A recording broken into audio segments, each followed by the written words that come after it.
எழும்பூர் ரயில் நிலைய மறுசீரமைப்பு பணிகள் கடந்த பிப்ரவரி 20 முதல் தொடங்கி நடைபெற்று வந்தன. தற்போது நடைமுறை பணிகள் நிறைவடைந்ததால் இன்று முதல் மின்சார ரயில் சேவைகள் சீரானது. எனது பெற்றோர் எனக்கு வைத்த பெயர் கருணாநிதி, அதைதான் நான் கருணாஸ் என மாற்றினேன்.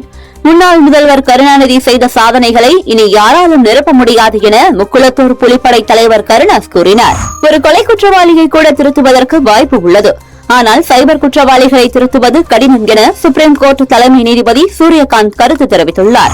துணை முதல்வர் உதயநிதி ஸ்டாலின் தான் போட்டியிடும் சேப்பாக்கம், திருவல்லிக்கேணி தொகுதியில் இன்று காலையில் வீடு வீடாக சென்று பிரச்சாரம் செய்தார். அமெரிக்க அதிபர் டிரம்ப் தனது அட்டார்னி ஜெனரல் பாம் பவுண்டியை அதிரடியாக பதவியில் இருந்து நீக்கியுள்ளார். அவருக்கு பதிலாக டான் பிளான்ஸ் தற்காலிக அட்டார்னி ஜெனரலாக செயல்படுவார் என டிரம்ப் அறிவித்துள்ளார்.